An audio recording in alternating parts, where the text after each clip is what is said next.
Welcome to Educate, Agitate, Organise Saturday. This is a joint endeavour between Don't Leave Organise and Socialist Telly. I am delighted to be joined this week by my co-host Jane Aitchison. Jane, how you doing? I'm really well, and I'm dead pleased that we've got Howard Beckett on this week. Absolutely excellent. It's a really important topic, so let's just go straight to interview.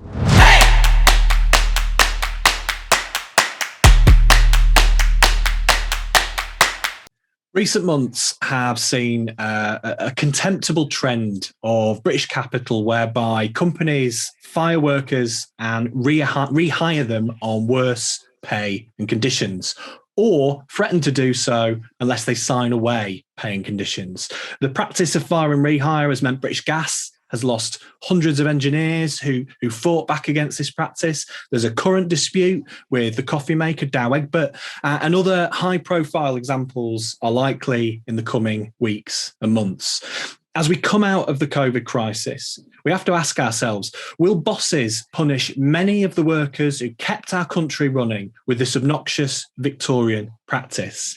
Joining us tonight to discuss how we fight back against this, it's a real privilege to be joined by the Assistant General Secretary of Unite the Union, Howard Beckett. Howard, really pleased to have you with us. No, thanks for asking me, Matt. So look, let's kind of start on first principles. So what is fire and rehire, and what's the legal basis for it? Well, in very simple terms, it's where an employer finishes a contract with an employee but offers them new terms and conditions, and those terms and conditions are usually worse. And this isn't, I mean, this is something it's illegal in Ireland, it's illegal in Spain, I think, and many other sort of European countries. Is this a uniquely British thing? Well, you say it's illegal in Ireland. The principle is upon which this is based is that any contract is a contract that can be broken. So you cannot enter into a contract that has an indefinite period of time. And that principle is the same in most countries. Most jurisprudence is the same in respect of the entitlement to leave a contract. The difference, however, in Ireland, Spain, is during furlough, is during the pandemic. What's happened there is that there has been conditionality with monies that government has given to employers, and that conditionality has been about protecting jobs and protecting terms and conditions while you're in receipt of government funds and beyond. So if we take the example of British Airways, which started this whole pandemic of greed in respect of slashing employees' terms and conditions, workers' terms and conditions. If we take British Airways, they had made the previous year £1.9 billion of profit. 66% of that had been made by the workforce at British Airways. IAG is the holding group, so it is made up of British Airways, Aer Lingus and IAG itself. And it was only British Airways employees who faced fire and rehire, because British Airways could do it in the United Kingdom, but they could not do it in Ireland with Aer Lingus. They could not do it in Spain with IAG itself. So those workers who had done most to achieve the profit for British Airways were the ones that were treated in such an unfair fashion. Is it sort of fair to say then this is almost like a canary in the coal mine? It really tells us something about, well, how British businesses operate, but also trade unionism and collective power of working class people in this country. Well, it is. It's an attack on. I tend to think, Matt, that the reason as to why, for example, employers are doing this is because they've learned that they can. You know, fire and rehire has always been about, but never on this scale, because employers didn't know about it. Whenever I dealt with the Birmingham Bins dispute in 2017, the first of two disputes, that was fire and rehire. That was the council saying to the lowest paid workers in their council that they were going to fire them and then re-employ them on a grade lower. They would have lost £5,000 a person. But no one knew of that. No one knew of the right of employers to do that legally if they had some other substantial economic reason for it. But after British Airways went down that route, everybody has realised that they can do it, and everybody is now following suit in respect of it. And it's born out of a desire to change your structures internally within your organisation permanently, to make workers permanently live on lower terms and conditions. It's not born out of the pandemic, it's born out of greed. And how do they justify it? Well, he justified in this need for flexibility. So legally, how you justify it is showing what the law refers to as some other substantial economic reason.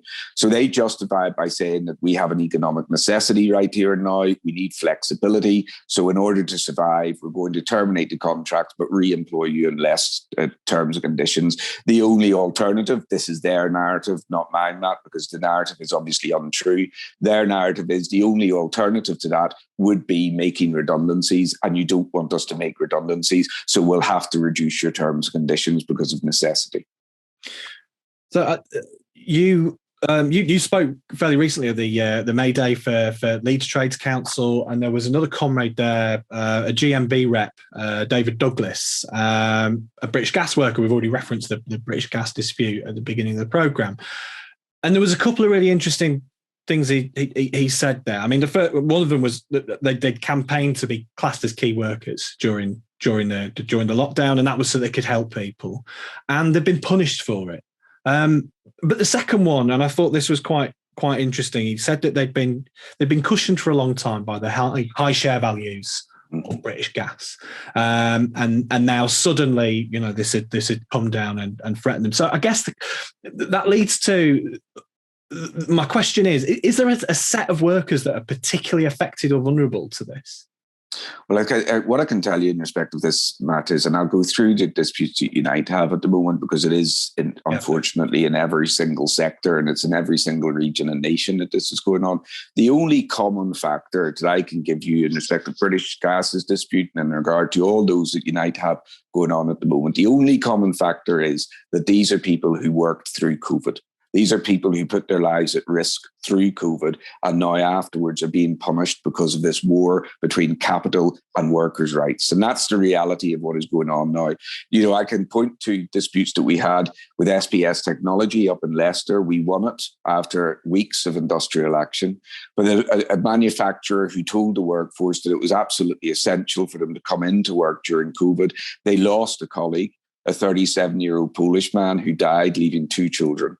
And how did the employer treat them after COVID, after the second wave? To fire and re-employ them on dramatically reduced terms and conditions. Now, they stood up, they took industrial action, and they were successful. But, Matt, that is the only common thread through this. It's in every sector, it's in every nation and every region. The only common thread is that we are talking about workers who put their lives at risk during the pandemic, and now they're being punished with their terms and conditions slashed in order to achieve more profit for employers. So this is a race to the bottom. This could affect any of us. I mean, what are the impacts on the lives of affected workers and their families? What are we seeing as a result of this? Well, the impact is one that's simply, frankly, impossible. If I take Thurrock Waste at the moment to have a dispute on with Thurrock Council, fantastic group of workers, they're being asked to lose up to £6,000 a person. And whenever we talked previously about what explanation to the employers gives, the employer there, a Tory council, has given out a report about the need to make cuts in order to meet their budget.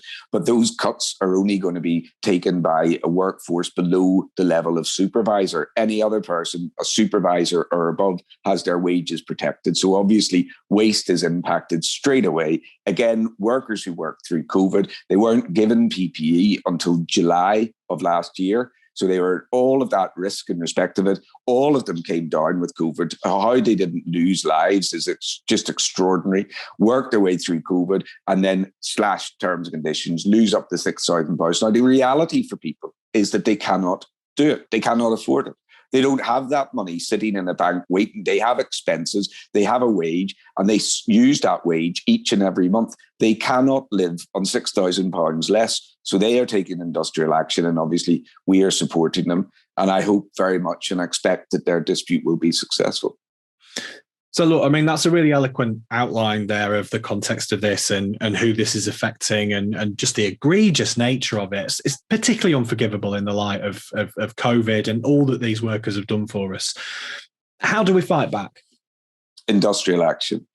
So we've tried our level best in respect of the government to make them see sense. We've obviously had a struggle in respect of the Labour Party. You know, Keir Starmer initially came out and said that he was supportive of banning fire and rehire. But whenever we circulated a letter recently signed by all of the general secretaries of major unions, apart from apart from Unison, signed by a list of MPs that goes on and on and on. Keir Starmer's office refused to sign it. And, you can knock me over in respect of what the explanation is, because I just can't work it out at all as to why the leader of Labour would not sign a letter saying that fire and rehire has to be banned. But those choices are for him and for another day. I'm tired of trying to get into his mind.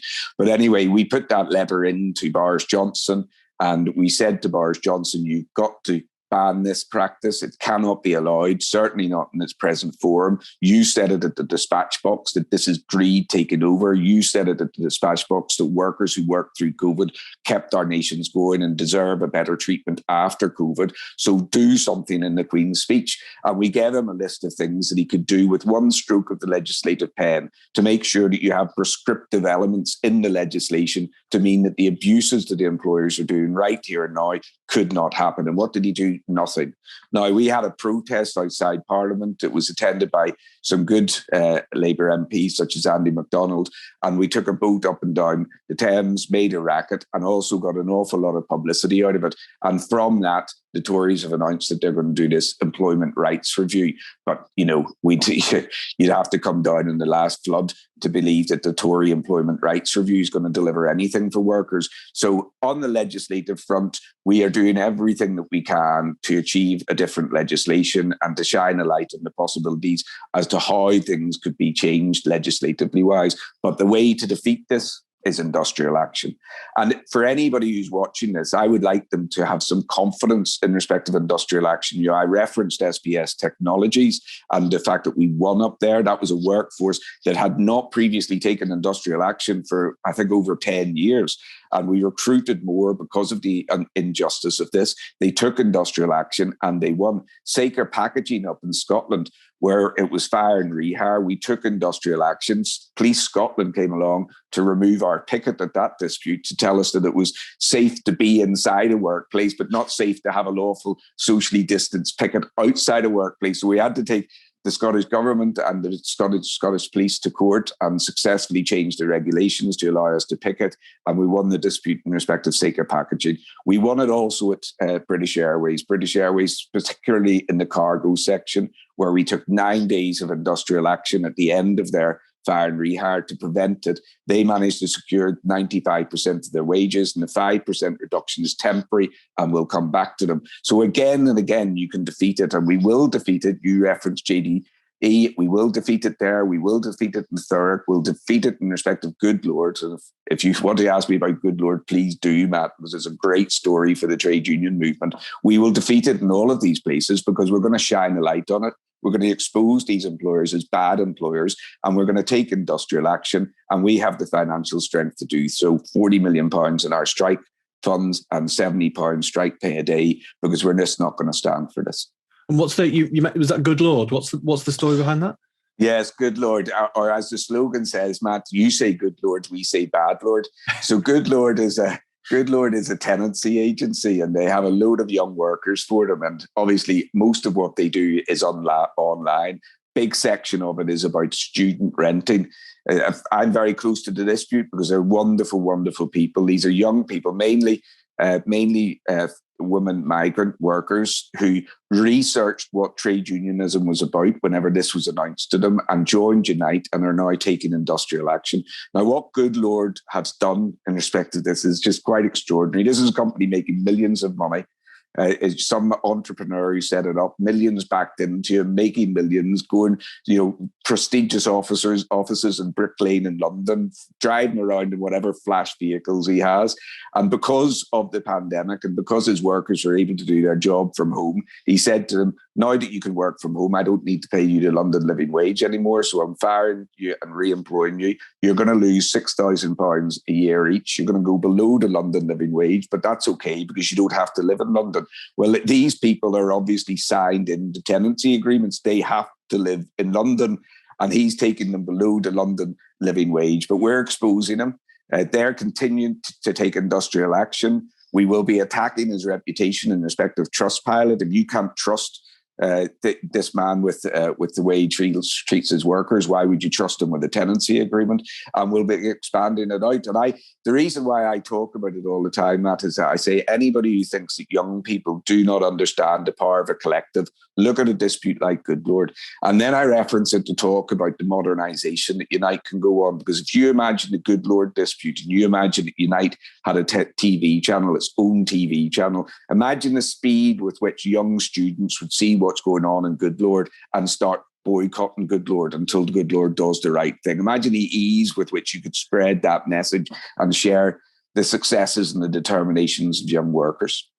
I mean, it's fundamentally about, look, we always quote Tony Benn in this program, we do it constantly, but talking about every generation has the same battles to fight. But if we can give those people fighting those battles the tools and the wisdom and the knowledge that we have as a collective movement, that is so powerful. Tony Benn also said the reason why we are here, the fundamental reason as to why we exist is to affect change. And that is change that is in society. And in order to affect society change, sometimes we ourselves have to change. And this is a moment in time where we have to modernize and we have to now start telling our own story. Don't let mainstream media tell the story, tell it for ourselves, but also give them the tools in order to be able to fight their fights. And that is about the successes, advertising those successes, about exposing bad employers, taking confidence from being in a collective. Fantastic. And so, as people watching this, how can they offer support to young workers in the like Good Lord, like many others? How can they offer that kind of? They're not necessarily involved directly as union members, as branch members in a dispute. How can you support it from the outside? Well, we are asking people within our Fire and Rehire campaign to be messaging their MPs to say this practice just has to stop. It can't go on. So I suppose the biggest message that I would give to people who are watching this who are not in a trade union, I would probably say two things. First of all, get in a trade union, because if you're not in a trade union, then try withdrawing your labour. What they found in Good Lord is that in a collective, they have the strength to fight back because they can withdraw their labour. So get in a union. But the second thing I'd say is talk about it. Talk about Fire and Rehire. Don't let it go silently. Expose it. Talk about those bad employers. Write to the employers and ask them, why are you doing this? Look for explanations in respect of it. The British gas dispute, for example, it always appears to me whenever you're dealing with these types of disputes is that the missing conundrum, if you like, the missing block is consumers, the reaction of consumers. Whenever we're tackling Amazon, we're not just going to be able to tackle Amazon or succeed just in a workplace, and certainly not just in a workplace in one country, because obviously they'll just up sticks and move. The missing link here is the consumers. Whenever I had the Birmingham bins dispute, the reason why that was won was because the public stayed on side. It would have been so easy for the public to have flipped, but the public could put themselves in the shoes of those workers and realise that they couldn't afford to lose £6,000, realise that it was the council behaving atrociously, compare it to the wages of the CEO at the time, was a woman called Stella Manzi, who left as well. The leader of the Labour Council resigned too, but she was taking home expenses of 160 grand a year at the same time as asking workers to lose £6,000, lowest paid workers in the council. So we kept them on side, and that's what matters in respect of this. Is the missing link here is the public. And if, British Gas, the missing link is the consumer's reaction to it. The missing link in respect of British Airways, the reason as to why we were so successful was because we exposed it. Everybody started talking about it. British Airways, blue flag company, or blue chip company, the absolute icon of how corporate relations should be. But here they are, sacking and re-employing their workforce, all of their workforce, intentionally making structural changes that would last forever. Incidentally, British Airways, it was the decision of Willie Walsh, disgraceful man that he is, to announce it on Workers' Memorial Day. Unbelievable. The same day that cabin crew were burying one of their own who had contracted coronavirus through repatriating British citizens around the world. And Willie Walsh thought that was the good day to issue all of them with a notice to terminate their contracts, to re-employ them on wages that we're going to see some of them lose over 60% of their wages. Try explaining that to your kids. You know, it was just disgusting practice that was exposed as a disgusting practice, and British Airways had to row back from it and had to do a deal with us on a variation of contract. And as I referenced before, Cargo took industrial action in regard to it. So exposure in respect to this practice, exposure of the fact that you've got companies making millions and billions during the pandemic, and they think this is the way to treat those who have created those profits for them in the first place.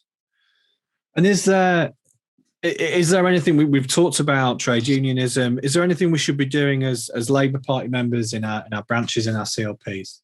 Well, I would be, in my CLP, I would encourage everybody. I would pass a motion asking Keir Starmer to give an explanation as to why he didn't sign that open letter that was signed by so many socialists and trade unionists going into the Prime Minister to ban fire and rehire. Labour needs to start stepping up and messaging for working people. And I don't mean by that step up every now and again on a Wednesday afternoon and have 2-3 questions on one topic and then go away. Be on it all the time. People out there are desperately in need of a voice, a leadership in respect of their plight in society and in the workplace. Be on it all the time. How could it possibly be right that young people in Good Lord are being taken below the London living wage? Be on it. You know who came down to the picket line at Good Lord?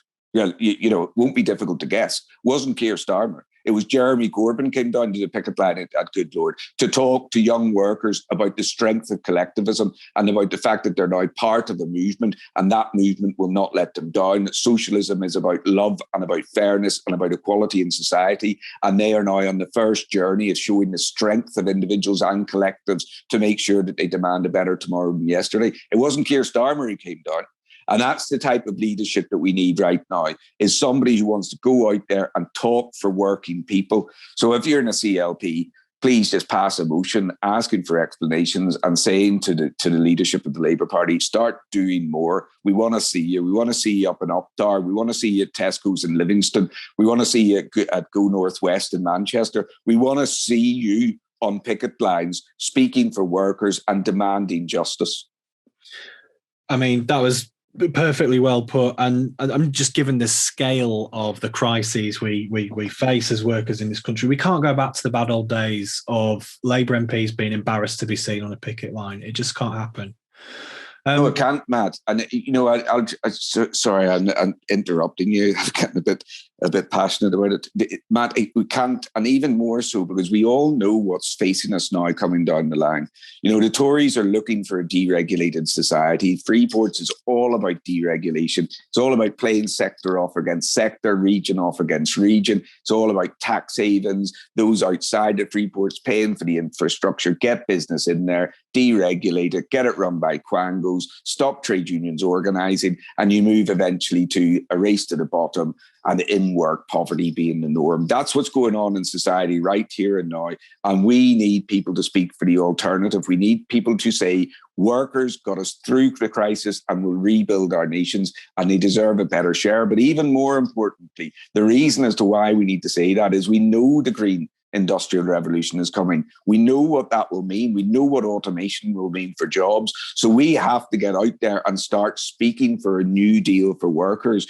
The green industrial revolution is something that could be absolutely superb, but is it intended to make profit for the elite? Or is it intended to make a better society that workers share? And who's going to own these companies? Because it shouldn't be the same rogues who owned the previous companies that are now rushing to slash terms and conditions. It should, of course, be the state with state intervention that's intended to get a better life for workers. Howard, listen, this has been a really fascinating conversation. Thank you so much for all your passion and support for workers in this country. I know you're hugely busy at the moment with the General Secretary election in Unite at the moment. So thank you so much for your time. Do you have a final message for the people watching this programme tonight? Well, the only message I would have is one of ambition and optimism. Be positive that you can change the world around you if you're part of a trade union. Look to the example of 2017 when young people came out believing that they could change the future. look to the fact that the trade union movement is still millions strong, despite the attacks that we've suffered over the last 30 years, despite the Trade Union Act, and then get in a trade union, believe that being in a collective, you have the chance to change the world around you, and be in a trade union, be part of collective labour, organised labour, as soon as you can remove your labour. Howard, fantastic. Thank you so much for your time. Thanks, Matt.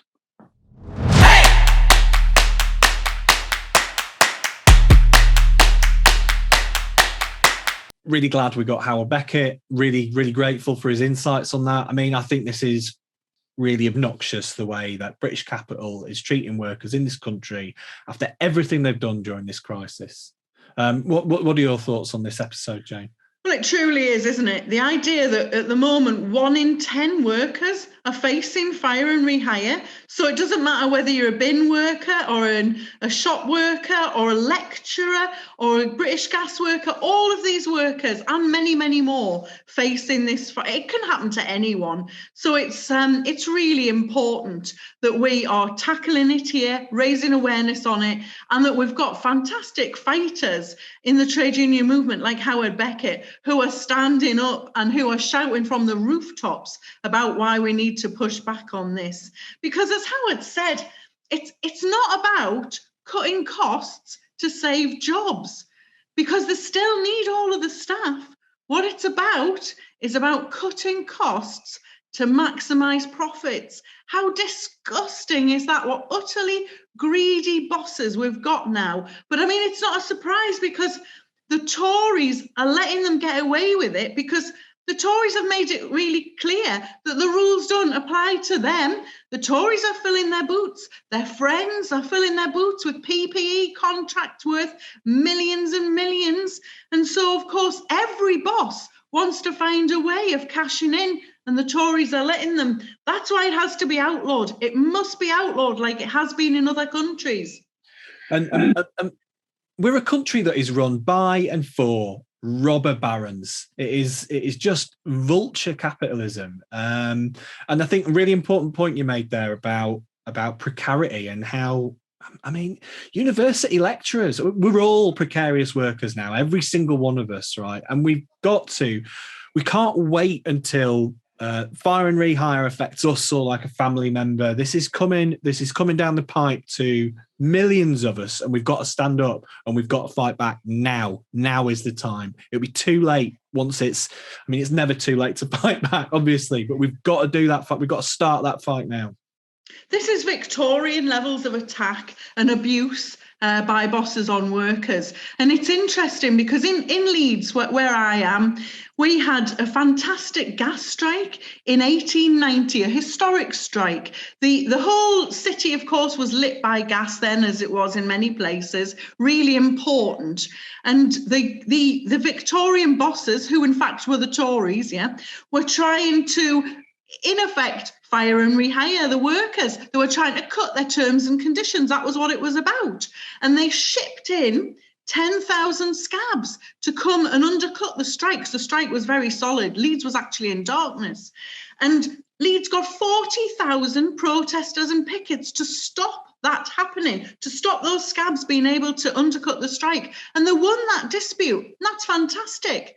But what's really, really shocking is the British gas strike that's been going on for 43 days, and unfortunately, sadly, they have lost that strike. Some of the attacks in that strike, some of the things that they were saying they were getting rid of, and they have got rid of, were actually gains that had been made in that 1890 strike. So that's how far backwards we're going if we let them.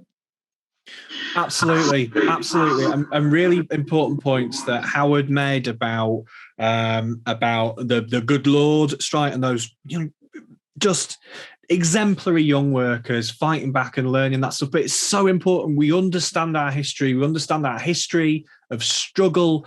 We understand the power of our movement. If we could beat this in 1890, we can beat it now. But we've got to learn those lessons of solidarity, of collective action, of standing up for each other. Absolutely. People know this. On Monday, I did a day of action with Unite out in Leeds City Centre, leafleting about this issue. And it was really interesting. Everybody was interested. It didn't matter what job they were, how old they were. We had young, old, white collar, blue collar. Everybody was stopping and asking about it because it's really, really important and it affects us all. So I think that's really important. But all the points that Howard made, join a union, key. Get involved with days of action. As COVID's lifting, we're going to have bigger and bigger disputes around this. But critically, where there's industrial action, go and support it, because that action is winning. And make no mistake, if people are striking against fire and rehire, they're striking for us all. 100%. I mean, I think you said everything there. Do you have any final thoughts? Yes, I do. I want to just say one thing that I've been thinking a lot about this week, and that was I watched Jeremy Corbyn this week at the Socialist Campaign Group rally, and the one thing that he said that I'm absolutely taking away, and I hope we all will, and that is he said, "It's not over." And it isn't over. We may have to go over it again and again, but it really isn't over if we don't let it. Let's all come together. We can defeat fire and rehire, and we can defeat an awful lot more. You can cut down all the flowers, but you can't stop the spring from coming. Well, look, Jane, the pleasure as always to co-host with you this programme. Thank you for watching. I hope you've taken this all on board. I hope you're going to talk about this in your constituencies, in your Labour Party branches, support strikes, go down to a picket, show your solidarity and support. It's really important. Talk about this in the pub. It's going to be open next week. Talk about this with your friends and family. This is the sort of thing that thrives in the dark, in silence, and we've got to make noise about this. But most importantly, do not go gentle into that good night. Watch Educate, Agitate, Organise every Saturday night. Jane, thank you very much. Good night.